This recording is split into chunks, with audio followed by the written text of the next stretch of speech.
복음 때문에 근심하는 언약기도라는 제목으로 말씀 증거하겠습니다. 느헤미야는 하나님의 위로 이런 뜻을 갖고 있습니다. 이스라엘 남유다죠. 남유다가 BC 586년에 이 바벨론 제국에 의해서 멸망받습니다. 거기서 이스라엘에 있었던 예루살렘에 있었던 많은 사람들이 이 바벨론으로 포로로 끌려오게 되지요. 근데 이 예루살렘을 멸망시키고 나서 50년이 안 돼서 이 바벨론은 또 멸망당합니다. 메데파사, 메디아, 페르시아 이 연합군에 의해서 이제 그 바벨론은 멸망을 받게 되죠. 그때 고레스 왕이 나와서 뭐라고 얘기했냐니까 이곳에 있는 이스라엘 사람들은 원하는 사람들은 예루살렘으로 돌아가라는 거예요.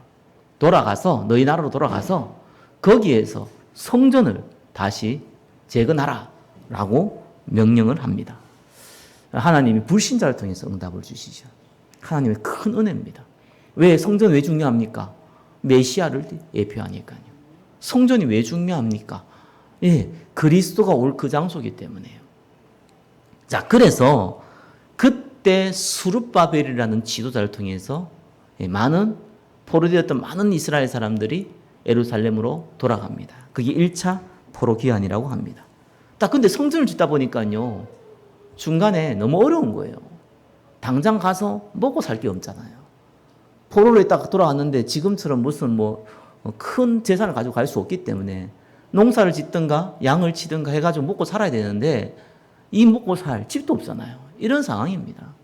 그런데다가 지금처럼 이렇게 이 교통이라든지 통신이 발달되지 않았기 때문에 사실상 페르시아가 이 이스라엘 지배하고 있었지만 거기에 부임받은 총독 중심으로 돌아가고 하면은 이 성전을 지어가지고 이스라엘이 반란을 일으키면은 자기도 위태롭고 곤란한 거예요. 게다가 거기에 사마리아인들, 거기에 외부인들이, 이방인들이 이 이스라엘이 하나 되어가지고 성전을 짓는 것을 보고 두려움을 느낀 겁니다. 계속 또 방해를 하죠. 자, 의식주가 어렵죠. 방해당하죠. 이러다 보니까 중간에 포기를 해본 거래요. 짓다 말아버렸어요, 그만. 그리고 나서 94년이 흘렀어요. 말이 94년이지. 우리 94년 사는 사람도 없잖아요. 어마어마한 시간이 흘렀어요. 그래서 그 순간에 스가랴, 학기 이런 사람 선지자를 보내가지고 빨리 성전 재건하라고 계속 하나님이 음성을 주십니다. 그때 에스라를 통해서 또 한 번 포로되었던 이스라엘 사람들이 예루살렘으로 돌아갑니다. 제 2차 포로 귀환이 이루어졌지요. 그때 이 에스라는요, 예배를 회복시켰어요. 사실상 말씀도 없고 성전 짓다가 말아보고 이런 상태에서 또 몇 세대가 흘러버렸잖아요. 그러니까 사실상 황폐해져 버린 거예요. 다시 한번 예배를 회복시켰습니다. 그런데 예배를 회복시키면 성전을 완성을 시킨 거예요. 완성을 시켰는데 이 성전 밖에 있는 외벽은 못 만들었어요. 그러다 보니까 자꾸 또 이방인들이 침략을 하는 거예요. 그뿐만 아니라 이 제도가 없어 놓으니까 시간이 지나면서 자꾸 변질되어지고 자꾸 왜곡되어지고 타락해지는 거예요. 그래가지고 느헤미야가 하나님 부름을 받게 됩니다.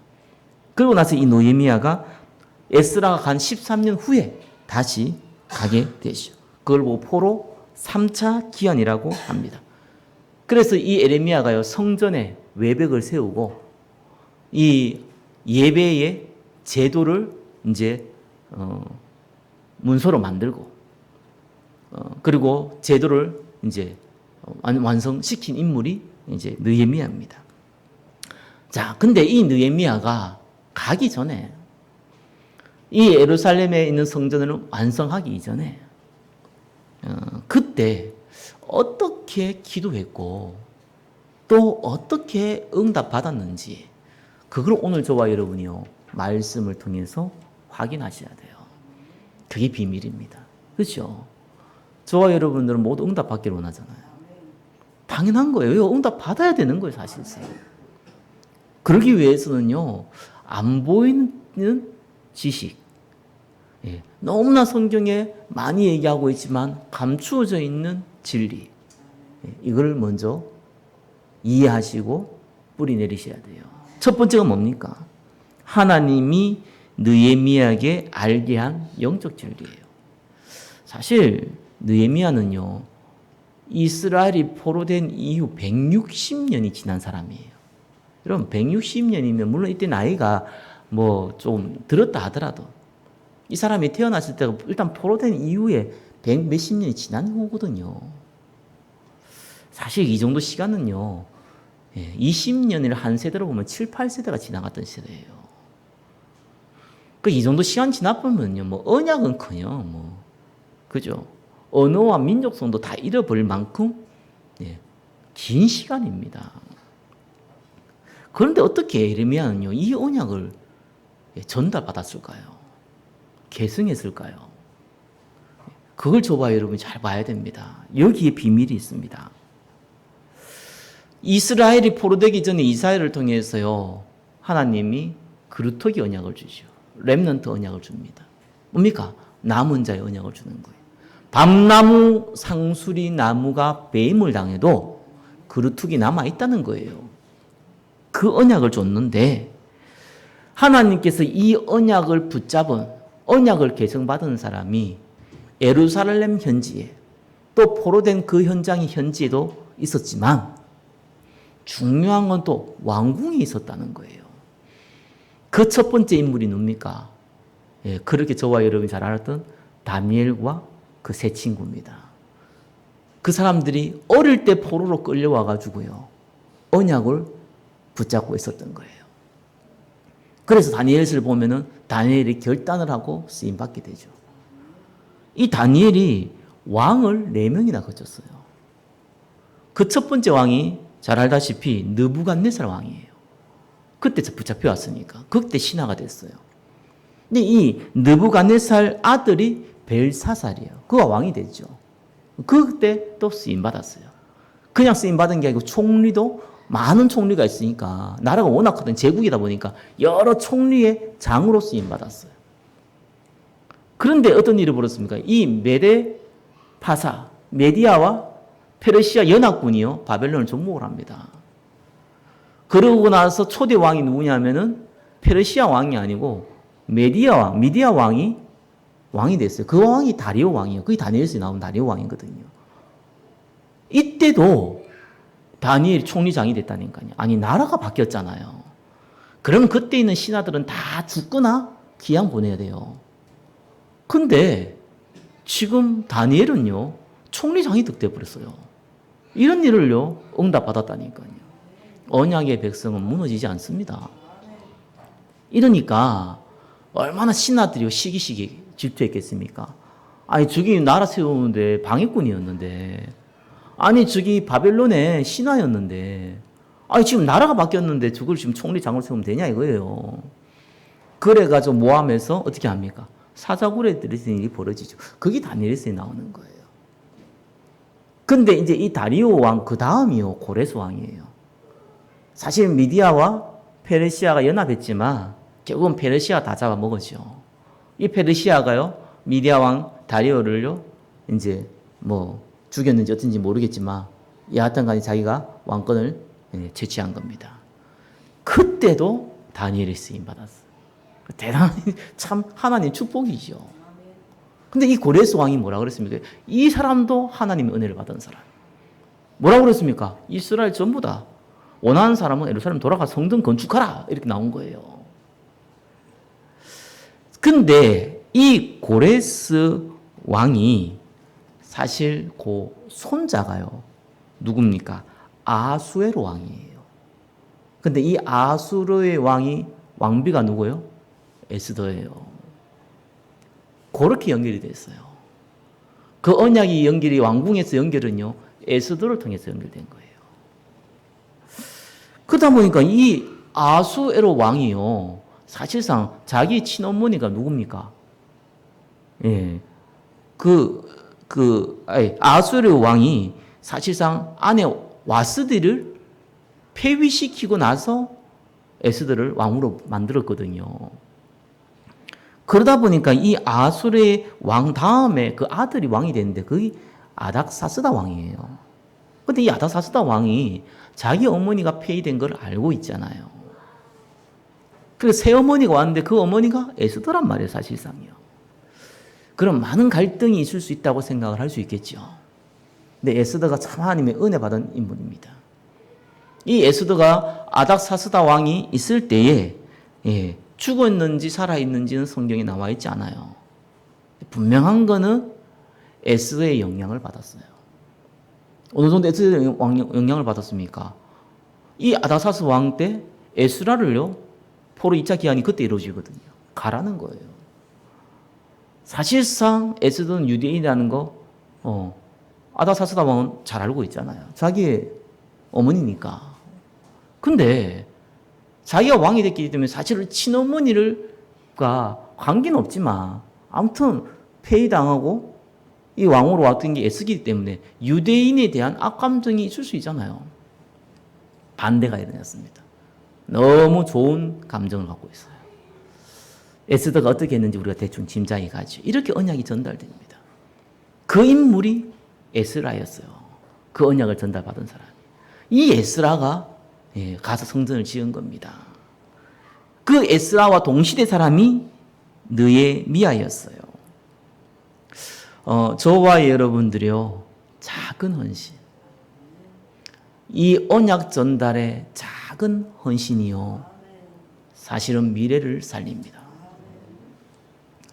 성경은 나와 있지 않지만 역사를 보면은요, 사실 다니엘이 있었던 그 시대에 그 벨사사 왕이 사실 죽잖아요. 그 메디아 페르시아에서 정복이 당하잖아요. 그러면 사실은 역적이거든요. 왜냐하면 다니엘은 바벨론을 섬기고 있었기 때문에요. 그리고 사실 다리오 왕이 사실은 이제 폐위되고 고레스 왕이 들었잖아요. 그럼 사실상 역사적으로 보면은 그게 많은 피바람이 불어났을 거란 말이에요. 그렇게 보면 많은 고통들이 따라왔겠지요. 근데 성경은 그걸 기록하지 않아요. 그걸 중요하지 않아요. 왜요? 다 지나가는 거예요. 저와 여러분의 이런 일, 저런 일 다 지나갑니다. 좋은 일도 지나가고 안 좋은 일도 지나고 핍박도 환난도 다 지나갑니다. 기쁨과 즐거움도 다 지나갑니다. 사실 하나님이 거기에 별 관심이 없어요. 성경은 그걸 기록해요. 저와 여러분이요, 여러분 자녀에게, 저와 여러분이요, 교회에 있는 우리 렘넌트들에게 전달되어진 그 언약, 그걸 성경은 기록합니다. 하나님이 관심이 어디 있는지를 기억하셔야 됩니다. 거기에 하나님이요, 관심이 있으신 거예요. 그걸 성경은 기록하고 있거든요. 저와 여러분이 후대를 향한 작은 헌신을 하나님은 기억하시는 겁니다. 왜 성경에 제자의 이름으로 냉수 한 그릇도 그 상을 잃지 않는다고 얘기합니까? 왜 제자의 이름으로요, 이 후대를 살리는 그 언약을 전달한 자를 잊지 않는다고 얘기를 합니까? 하나님의 최고 관심이 거기에 있기 때문에 그렇습니다. 이 느헤미야가요, 1번, 2번 보세요. 야, 기도하고 보면 기가 찹니다. 복음을 잃어버린 이스라엘에 대한 기도, 느헤미야 1장 6절에 나오죠. 이게요, 다니엘이 했던 기도와 똑같아요. 정말로 신기하고 놀랍습니다. 우리 백성이 우상 숭배하고 하나님을 떠나서 복음을 잃어버려서 포로가 됐다는 거예요. 그러나 하나님이 우리를 회복할 줄 믿는다는 거예요. 그게 1번의 3번이죠. 인간이 하나님 떠난 이 문제는 저와 여러분의 수고와 노력으로 해결할 수가 없잖아요. 그럼에도 불구하고 그냥 주어지다 보니까 이 복음이 우리의 오래된 체질을 가지고 잃어버리기가 쉽거든요. 그거를 잃어버리지 않았다는 겁니다. 저와 여러분이 붙잡아야 될 언약입니다. 그리스도. 하나님 떠난 영적 문제. 뭡니까? 선악과 사건. 원죄가 들어왔어요. 죽음이 들어왔어요. 마귀의 종이 돼서 운명 속에 살게 됐어요. 인간은 아무리 그 안에서 움직여봤자, 몸부림쳐봤자, 성공해봤자, 능력을 행사해봤자 너희 합이 마귀라고 했습니다. 결국은 운명, 마지막 운명, 한 번 죽는 것은 정하신 것이요 그 이후에는 심판이 있다고, 지옥이 기다리고 있는 거예요. 그게 인간의 운명이거든요. 이거를 완전히 끝내버린 겁니다. 그리스도의 언약, 메시아의 언약. 성경은요, 무슨 일, 상처를 받고, 큰 사건이 벌어져서 누가 죽고 아무 관심도 없어요. 어차피 한번 죽는데, 일찍 죽고 늦게 죽기 그 차이잖아요. 아무 관심이 없어요. 성경은 누가 누구를 놓고, 어떻게 언약전자, 그것만 딱 적어놔요. 왜 그렇습니까? 하나님의 관심이 거기에 있기 때문에 그렇습니다. 하나님은요, 저와 여러분한테 어떤 믿음을 원하십니까? 세상 사람 볼 때는 이럴 수 있습니다. 착각도 자유라고. 예. 그러나 우리에게는 하나님 원하시는 것은 착각의 믿음입니다. 무슨 말입니까? 불가능한 믿음. 그러나 하나님이 반드시 행할 것. 그게 뭐예요? 저와 여러분을 통하여서 세계복음을 하겠다는 겁니다. 얼마나 막연해 보입니까? 불신자 입장에는. 예수님이 제자들이 지금 거지가 되어 있고 배운 것도 없는데 모든 민족으로 가라 그러니까 얼마나 말도 안 되는 얘기처럼 보입니까? 그러나 그 말씀은 성취되었어요. 누구를 통해서요? 믿는 자를 통해서. 하나님이 원하시는 겁니다. 한 가지만 기억하면 됩니다. 하나님의 언약의 말씀을 믿기만 하면 됩니다. 그게 하나님의 방법입니다. 하나님은 저와 여러분을 통해서 하나님을 행하실 겁니다. 제가 말씀을 전하고 사람들 만나보면 항상 느끼는 거 있어요. 이 사람 못 알아듣구나. 그런데 지속하구나. 은혜구나. 이런 거 느껴요. 이 사람 알아듣는구나. 그런데 떠나는구나. 복음을 떠나는구나. 네. 이게 참 재앙이라면 재앙이랄까요? 안 됐구나. 이런 생각이 들어요. 무슨 말인지 압니까? 잘 알아듣는 것도 은혜 같지만요, 은혜가 아닐 수 있어요. 잘 못 알아듣는 것 같은데 전혀 은혜가 아닌 것 같은데 은혜인 사람들이 있어요. 그게 하나님 계획 가운데 있다니까요. 그래서 완벽하게 하나님이 이 사람을 사용하기 위해서는요, 하나님이 자꾸 이 모양 저 모양으로 다루세요. 그래야 되는 거예요. 어떤 면은요. 그래야 하나님 쓸 수 있는 거예요. 조금 부족해 보이는데요, 하나님께서 이 사람을 통해서 완벽하게 하나님의 말씀을 성취합니다. 그래서 어떤 일을 벌이면 가시 떨기에 떨어지고요, 뿌리 없는 그 씨앗은 어떻게 됩니까? 돌박바에 떨어지는 씨앗은 어떻게 됩니까? 처음에는 괜찮은데 나중에는요, 무너져 버려요. 이유가 뭡니까? 간단한 거예요. 언약의 말씀이 뿌리 안에 있는 거예요. 반대로요, 심심하면 무너지고 심심하면 없어지는 것 같은데요, 언약의 말씀이 뿌리를 하나님이 하나씩 내려가는 사람도 있습니다. 저와 여러분들은 그 사람이라니까요. 하나님 저와 여러분 쓰게 돼 있어요. 믿어버리세요. 믿는데 돈 드는 거 아니잖아요. 그죠? 믿는데 여러분 에너지 소모하는 거 아니거든요. 그냥 믿어버리세요. 사실 좀 이렇게 이런 단순한 사람이 응답 잘 받는 이유가 뭔가? 그냥 믿어보니까. 어린아이가 왜 응답 잘 받습니까? 믿어보니까. 틀린 거 믿어서 곤란하죠. 진짜는 그냥 믿어버리세요. 하나님은 저와 여러분에게요, 복음을 잃어버린 이 시대에 복음을 회복할 전도자로 부르신 것이 확신합니다. 믿으시면 됩니다. 그럼 어떻게 됩니까? 하나님이 바꾸실 거예요. 하나님이 저를 바꾸실 거고 여러분을 바꾸실 겁니다. 우리는 그걸 기대하는 겁니다. 그걸 보고 신앙생활이라 그래요. 두 번째 뭡니까? 이 느헤미야에게요, 하나님이요, 근심을 딱 줬어요. 여러분, 상처, 또 아픔, 이런 기억들이 있잖아요. 근데 이거는 반드시 근심으로 연결되거든요. 염려로 연결되어져요. 느헤미야는 그게 없었겠습니까? 태어나 보다 보니까 포로로 끌려와서 다행히 부모를 잘 만났어. 다행히 고급 교육을 받아서 중요한 공무원은 돼 있지만 사실상 이 나라 잃은 사람이에요. 그 고통을 갖고 있었단 말이에요. 거기서 그냥 뭐 나라 잃든지 말든지 내가 지금 잘 먹고 잘 사는데 그럼 됐지 뭐. 바리새인처럼 지금 속국됐든지 말든지가 내가 잘 먹고 잘 살면 된 거지 뭐. 라는 것이 축복이 아니잖아요. 근데 느헤미야는 이 근심을 갖고 있었다니까요. 사실상 상처가요, 사람을 향했을 때는요, 죽이는 염려가 돼요. 근데 이 상처가요, 하나님을 향했을 때는요, 살리는 근심이 됩니다. 왜요? 하나님이 어떻게 나한테 상처 줬냐 이 말이 아니잖아요. 하나님이 이걸 준 이유를 보는 거예요. 그 사람은 하나님이 쓰시기에 합당한 인물로 바뀌어져 가는 겁니다. 고린도 후서 7장 10절은 하나님의 뜻대로 하는 근심은 후회할 것이 없는 구원에 이르게 하는 회개를 이루는 것이요. 세상의 근심은 사망에 이르게 하는 것이라. 그래서 하나님이 느헤미야한테 딱 근심을 줬어요. 무슨 근심을 줬냐? 에스라 통해서 성전은 세워졌는데 이 지금 막 제도가 없다 보니까 자꾸 예배가 왜곡되어지고 이방인들이 침입하고 이 얘기를 들으면서 아이고 참 큰일 났구나. 그래 내가 어떻게 좀 도와줘야지 헌금을 좀 보낼까 이렇게 한 게 아니었어요.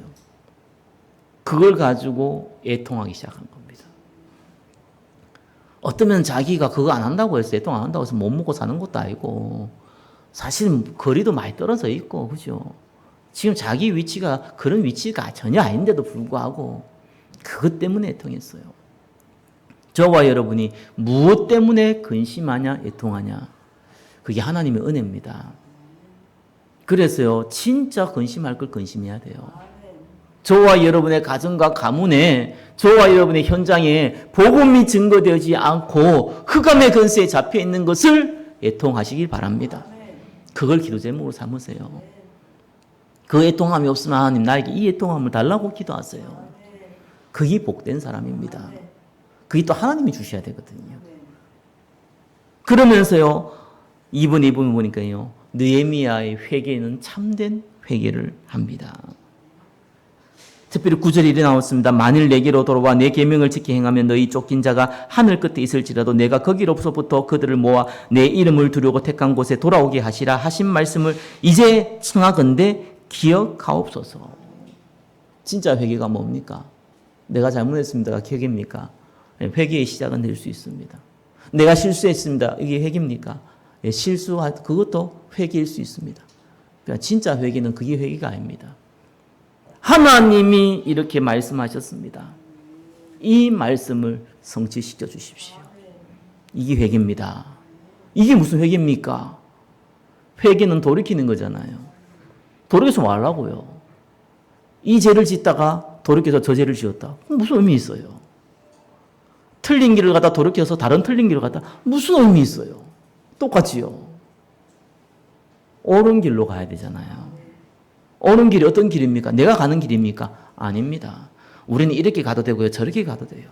너무 상식이 어긋나지 않으면 이렇게 하건 저렇게 하건 상관없어요. 이래야 됩니까? 저래야 됩니까? 고민하는데 사실 이래도 되고 저래도 됩니다. 근데 그걸 왜 해야 됩니까? 그게 중요한 거예요. 우리가 실수해도 하나님 축복해보면요. 실수를 통해서 하나님이 응답을 줘요. 우리가 아무리 잘해도 하나님 언약하고 상관없으면요. 그것 통해 사단이 틈을 탄다니까요. 그래서 하나님의 언약 속에 들어가는 거예요. 그게 회개입니다. 어떻게 저와 여러분이 여러분 자신을 바꿉니까? 어떻게 우리가 교회를 바꿉니까? 어떻게 우리가 사람을 바꿉니까? 어떻게 우리가 부흥을 시킵니까? 불가능한 일인 거예요. 그런데 하나님은 언약의 백성을 통해서 하겠다고 했습니다. 그걸 잡으라는 거예요. 맞습니다, 하나님. 가끔 저도 들어보면요, 참 한심하다. 참 니도 목사냐? 이런 생각 많이 들거든요. 그때마다 옛날은요, 나는 그게 겸손인 줄 알았어요. 나는 그것이 참된 회개인 줄 알았어요. 야, 여기 마귀가 한 짓이었다는 걸 내가 몰랐어요. 그건 겸손이 아니고 비굴한 겁니다. 저와 여러분은 하나님의 자녀입니다.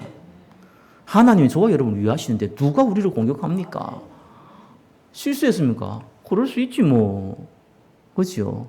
물론 사람 앞에 실수한 건 사람에 대해서 용서를 빌어야 되죠. 그러나 우리가 그거 말고 본인 모르게 실수할 수 있죠. 그러나 하나님은 나를 바꾸실 것이고 세계복음을 쓰임받게 하실 것이다. 이걸 붙잡아야 돼요. 하나님 내가 잘못했습니다. 나를 바꾸고 내가 왜 이 모양입니까? 아무리 외쳐도 안 돼요. 그거 1년 쌓인 것도 아닌데 창세전부터 쌓여있던 건데 그게 뭐 바뀌어집니까? 하나님 말씀은 바꾸는 겁니다. 말씀을 붙잡으시면 돼요. 그래서 우리가 진짜 잡아야 될 언약의 말씀이 뭡니까? 오직 예수 그리스도. 그리스도께서 다 끝냈어요. 오직 하나님 나라. 저와 여러분이 있는 연전에 하나님 나라가 임해야지 일이 되는 거예요.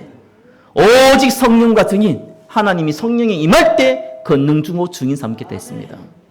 그거 붙잡으세요. 막연한 건데 확실한 겁니다. 뭔가 조금 형이상학적인 것에도 불구하고 분명한 겁니다. 인심을 얻으셔야 돼요. 그러니까요, 하나님 10절 느헤미야 1장 이들은 주께서 일찍이 큰 권능과 강한 손으로 구속하신 주의 종들이여 주의 백성이다. 확신했어요. 느헤미야가요. 그러면서 느헤미야의 언약 기도가 나옵니다. 복음 때문에 애통했던 하나님이 그 애통한 마음을 주셨던 이 느헤미야는 그것 때문에 진짜 언약 기도가 나와요.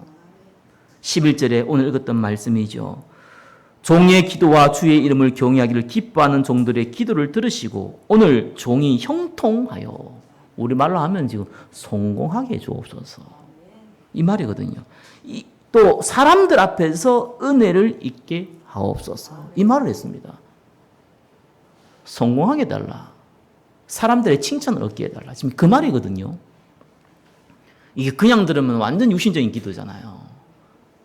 하나님 잘 먹고 잘 살게 해주십시오. 한 100억만 주십시오. 한 1000억만 주십시오. 이거 똑같은 거예요. 어떻게 보면은요. 앞에 내용이 없으면은.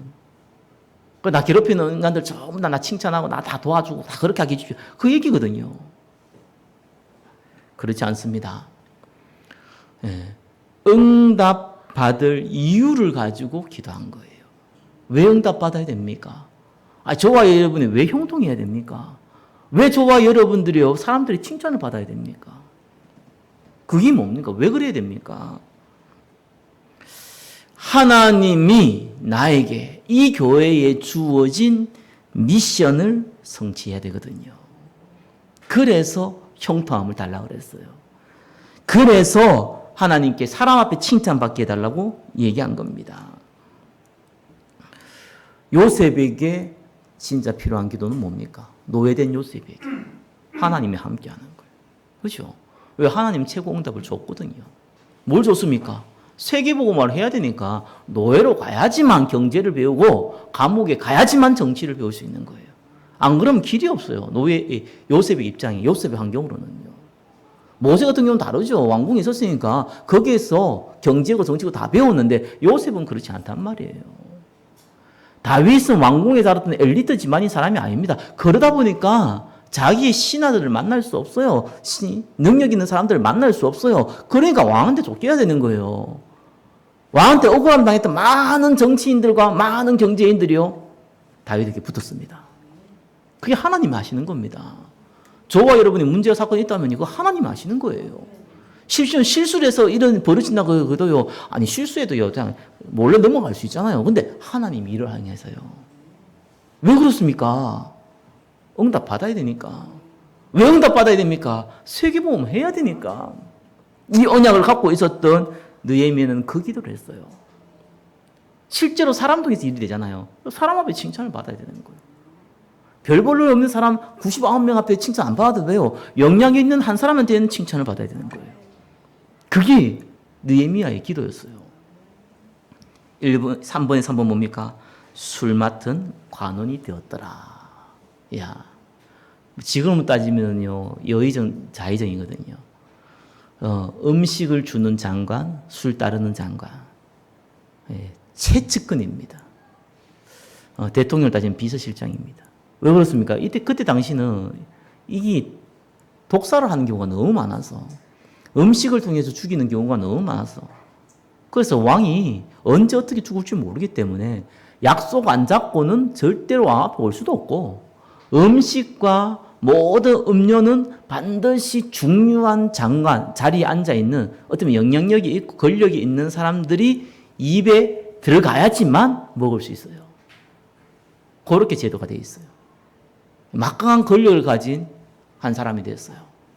그러면은 이때부터 느헤미야는 잘 먹고 잘 살 수도 있고 영향력이 있으니까 이제 에스라 그 있는 예루살렘에 많은 돈도 보낼 수 있고 또 많은 사람들을 보낼 수 있거든요. 근데 느헤미야가 그것 때문에 기도한 게 아니었잖아요. 느헤미야가 그림이 있었어요.